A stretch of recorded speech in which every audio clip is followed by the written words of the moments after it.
Hello বন্ধুরা, আজকে আমি আবার বেরিয়ে পড়লাম অনেকদিন পরে একটুখানি ঘুরতে। আমার সাথে আজকে আছে আমি, দিব্য, দেবাঙ্গন আর নাড়ু। আজকে আমরা বেরিয়ে পড়েছিলাম হাওড়া উৎসব মেলা দেখবো বলে। আর আজকে যেহেতু কালী পুজো আছে, বিভিন্ন জায়গায় মায়ের পুজো হচ্ছে, কালী ঠাকুরের পুজো হচ্ছে। আর এই হলো হাওড়া উৎসবের গেট, যেটা আগে স্টেডিয়ামে হতো, এখন হয় শঙ্কর মাঠে। তো গেট দিয়ে আমরা ঢুকে গেলাম, লাইটিং একটা গেট ছিল। আর এই হলো মেন মেলার দোরগোড়া। কি সুন্দর করে সাজানো, দেখো গেটটা কি সুন্দর করে সাজিয়েছে। এই গেট থেকে এবার আমরা ভেতরে ঢুকলাম। ভেতরে গিয়ে দেখো মানুষের যেরকম ভিড়টা হয় না মেলাতে, সেই রকম ভিড়টা দেখতে পেলাম না, হয়তো গরমের জন্য। নাহলে শনিবার রোববার ভিড়টা তো ভালোই হয় মেলাতে।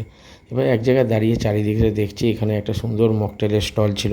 এছাড়া এখানে তোমরা স্টল বিভিন্ন রকম পাবে, যেমন আচারের পাবে, ফুচকার পাবে, আইসক্রিমের পাবে, ঝালমুড়ি পাবে, বিভিন্ন রকমের।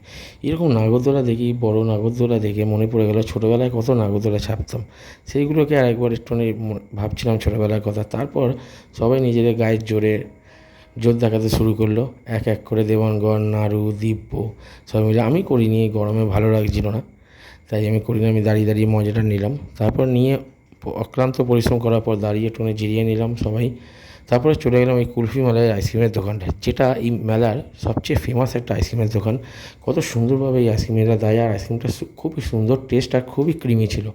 তারপর চলে গেলাম এই শরবতের দোকান। এখানে লস্যি পাবে, মিল্কশেক পাবে। আমি দিয়েছিলাম একটা আম পান্না। সেই আম পান্না খেতে খেতে আমরা বেরিয়ে আসছিলাম মেলার এক্সিট গেটের দিকে। তো আস্তে আস্তে একটা দোকান চোখে পড়লো, তো তোমরা দেখতে পাবে গেটের এক্সিটের সামনে এই আর্টিফিশিয়াল ফুলের আর সুন্দর ছোটো ছোটো ল্যাম্পের দোকান। আমি এখান থেকে একটা ছোট্ট ল্যাম্প কিনেছি। আর্টিফিশিয়াল ফুল সম্বন্ধে আমার জ্ঞান নেই, এই লাইটটা আমি কিনেছি, দেখো সুন্দর একটা ছোট্ট ল্যাম্প। তো বন্ধুরা, অবশ্যই ভিডিও ভালো লাগলে লাইক করো, শেয়ার করো, কমেন্টস করো। আর যারা এসছো অবশ্যই জানাবে, আর যারা আসুনি অবশ্যই আবার ঘুরে আসবে। চলো, টাটা।